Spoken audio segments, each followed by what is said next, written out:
Malawi Brief.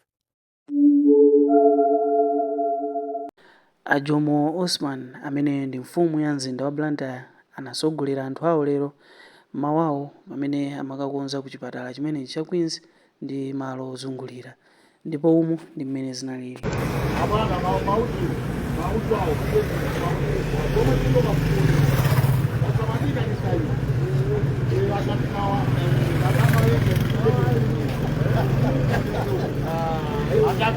Bwana Oneka kuti kunabwera anthu akuti akutati lotiso tisasiye ya maudizi zesezi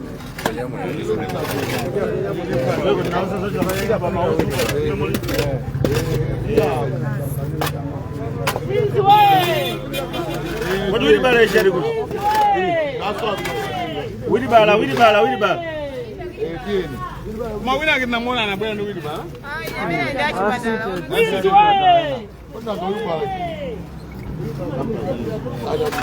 Udah kapan Wilibala ini?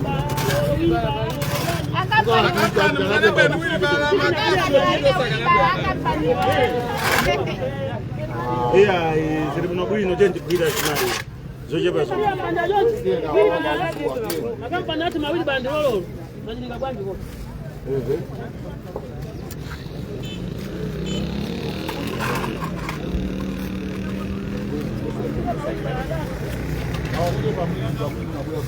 Banabwera meya. Watefede mkamaza joka bwana. Haza ndisira. Oh, hai. Nasa bwana hata ndisira ino ndemo kuti hai. Hai, bwana.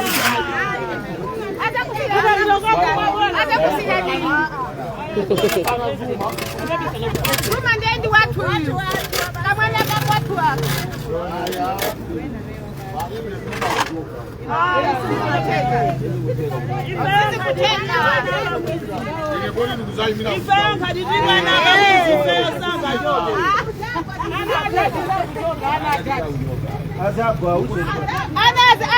azingopitira napita kumangopitira be Saja mulide manja. Pesa mana mimi ngasadilile.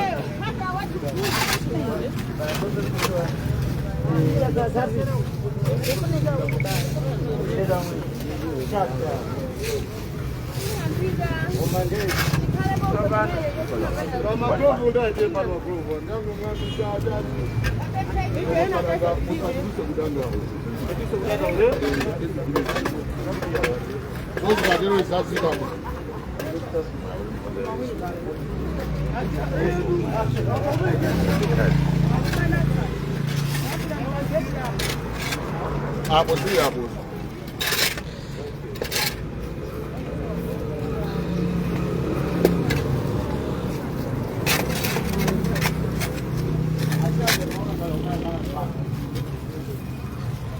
Sio mausu wanaona. Nenda mausu wanaenda kwa banga.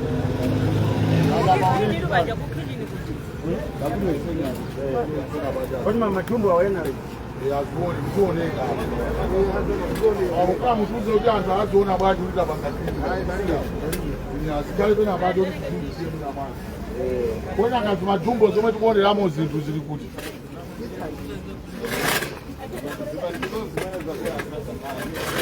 Kwani madali ndi?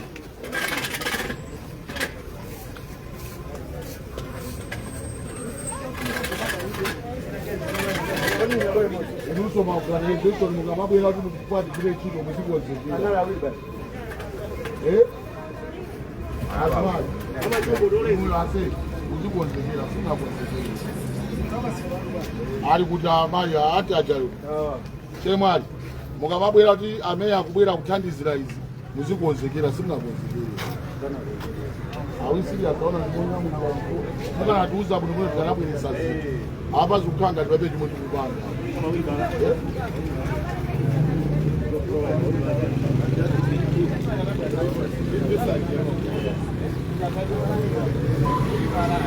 Achia jangongana.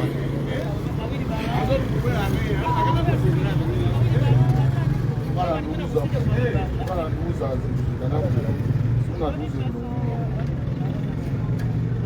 Mazipanga organize private. Because now we know.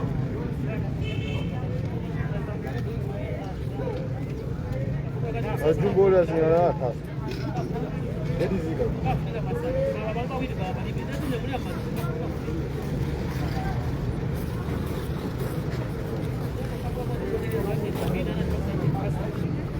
Yo me voy a dejar de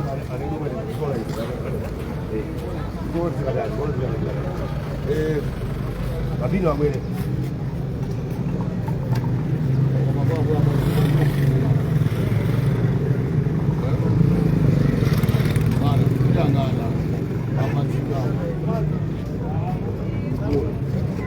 Ndofika ndimuyambulane antu apeze malo ati okukuka umene amaopa ya ndofika tione koma kwa minisita abwirada oyamba muoeseza sikaukilira nemapedo ache kunaliasochepa pano ine achesambukira nemene mukukhaliramu silipangira mwina nangefe kuti ndikakupanga ndipachipatala artist tikhale ndi kuja kukhazikika wina aliyese akakhale everyday muzimenyanja asilibani vati muzimenyanja Yankulani. Makwana meya.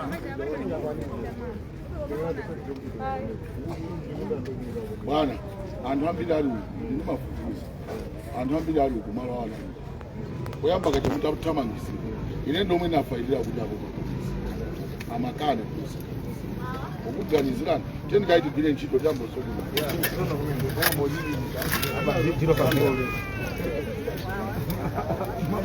amayi ndimodzi wa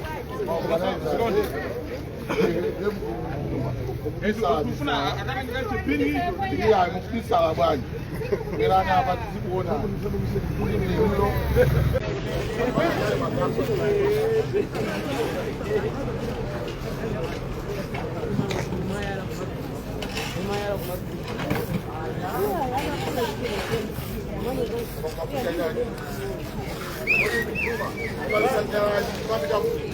Sumapita kumusiku bwana. Alijikasala kenaka. koma mungotitukizira machangu changu mawilbarawo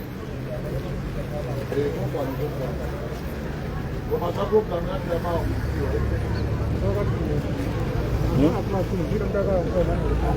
Bwana alipo. Mwana kwa sije ngapi? Blacha sije. Mwana kenda. Iya bwana wabwera. awa hunde kusia do Napita kifoto. aya koma ndina zawa nazi azuma atimanika ndina zawa nazi zo awa kulile silipanganawo zawa nazi ngate ndikelele ndikile chito ine zawa nazi silipanganawo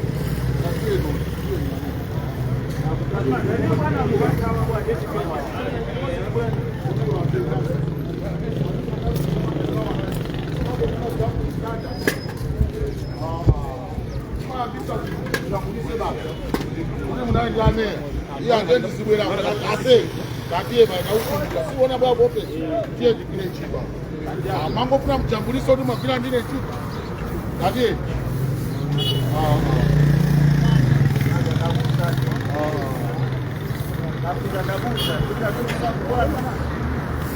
mati mulizizikwanira zose tozora ine ndimafuna ndimomwendagwira chinomba uniki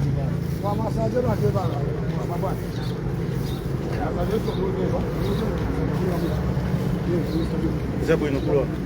Zona. Samambe zintu umafuna kuzijambulisa ndimagwira chino ndezomwe amakadoneti mutani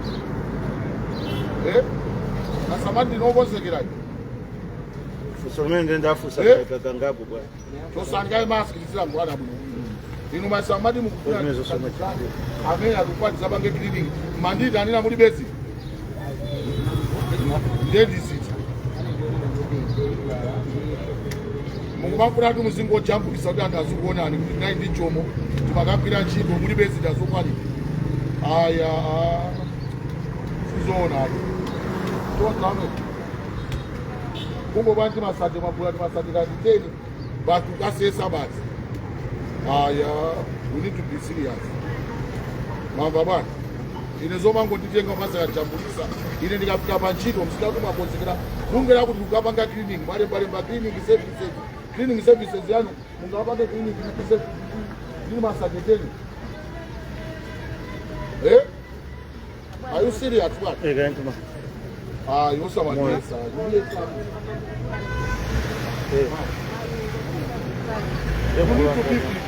ukatandizana nameya zida zilipo mutiuziretu zidangati kulibe tibweresezi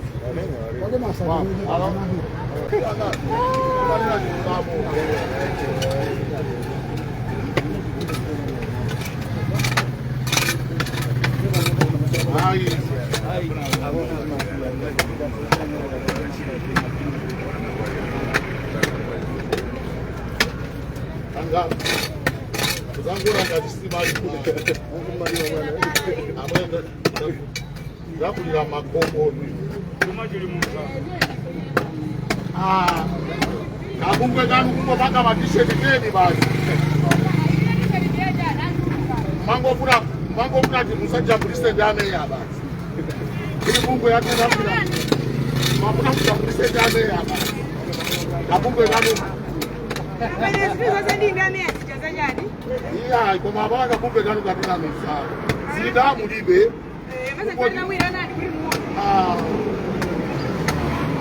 nanga training service yake hapo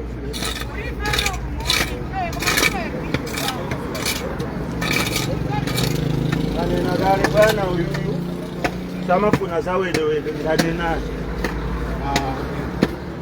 kumali nabida ukupinza kwabanga mwikubata stanu kamozi ba yako majiko chetite ngabe bwana akasadi ofoya ndaruli dorofuna bwese sidala iya nduze zose zili kwa majasu nduze zose zili ndaruli dore kasa funa bwese sidala iya bwana mayona timu yabwera yose ingakali kubona sama kasma ingole kalicho ni bonga ngole licho ni bonga kwa matana misabu ya kasa wanu ana mali amadai anane ndefe nango uza notile naenda ndichipani licho ndani kasala ngende ndilicho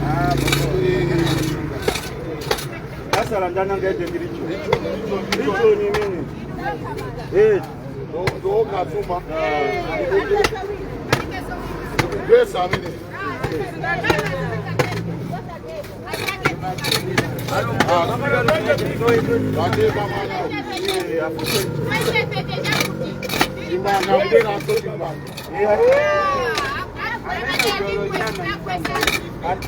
anauza kaya kwa Kongwe anauza kijana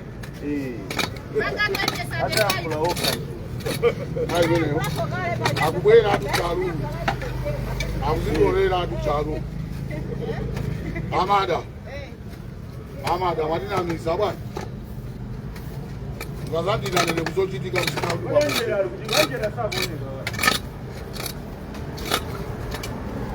abase ndiye ndinobafuna tuchidwa domosi samangopera aya kubweresa mauluba akubweresa mauluba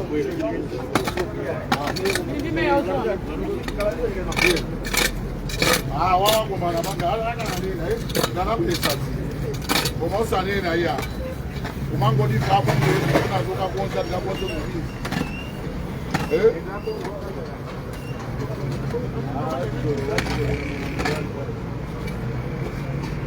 azuma muzula kudazusa yani kushare order izizi kumango sunchika maluba akubwera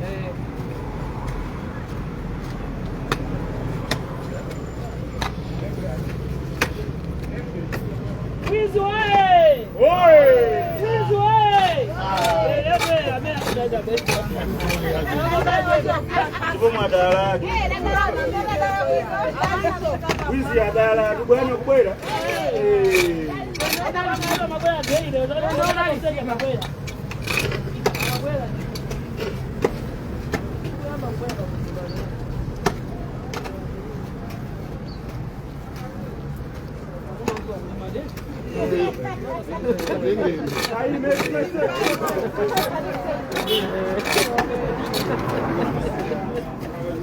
Unazua kulima. Sasa kama nenda fagala hii. Yes. Auja wiki la kafu tunga sana kulia town hii. Unyoga hata unijua kulia. Azuma bwana. Akasa wewe. Akasa wewe. Dawa tuone tunakosa akasa hakuta mapira bwana. Zona bwana. Zona bwana.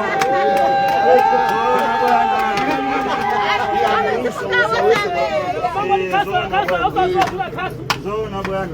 Baba mimi. Nalo akupeleka. Ari bena gokulu. Haja wao bwana. Hapa nao gari basi. Nako ndani. Sina sanke beba mwende. Kasa ndio kukula kasa. Usia mauzo. Wala. Usia mauzo bila nini? Sebala hivi. Kaliala. Kaliala go credit tu bwana. Ila mauzo yana. Babela kwa kula ngoja kwa asoka. Hapo mazingira. Asfaide sasa ni Mbona ngara ndio za kula kasa. Je. Oda senenje. Sisi chair.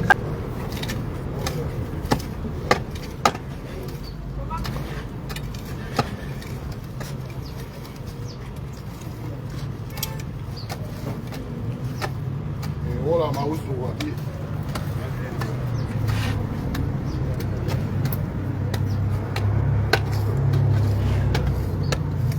Zuma ababone na uduma kila nchito.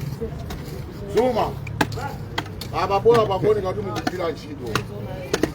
Bwana Sasa ndio mabanga hiyo. Mimi namudi kuzisa bwana fetu kubanga. Kujero kwa baba ulendo wina bwana kuza banga sema nyazi ya. Yes. Mudi kuzisa ndio bwana.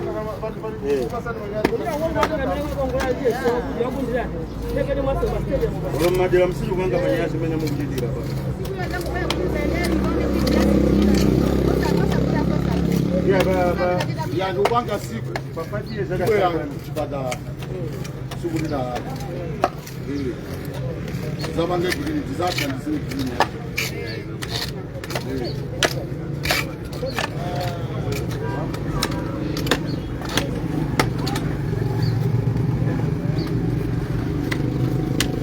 Asa udulile mwino, beka dulila kukuona kuoneka.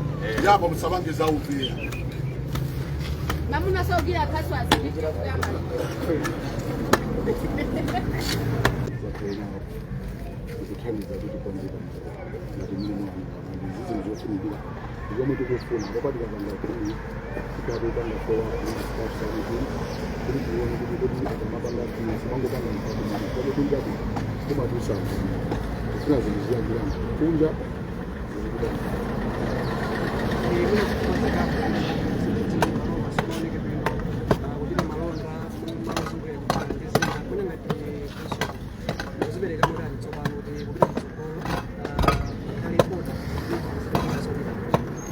Kuambia kwenye maona tena unatia na ushirika na business. Bongo ndio ndio kufanya na business. Ndio kila mimi nazidi mimi kumali kisi. Kwa sababu ni sisi ndio otherwise. Ndio mahali mimi nazidi Singango bila ndio. Ndio michoka ndio ngania. Ndio ndio tabizile mali ndio ngafanya. Tomaso kale kuti pafupi ndichipatala. Kwa hiyo anthu achipatala amafuna asomwe nazokudya, amafuna abeki zinthu ukaona maiko azinzako pali chipatala pafupi pamakatsi kawabwino cholinga kuti anthu asapatulire. So anthu akati amaita mabizinesi alibe malo mino kuti ndenga ndiponso kufuna tisese kuti ese malo tapase malo abwino mali pafupi so ndichipatala kuti anthu aso achipatala asamavutike kakhulu.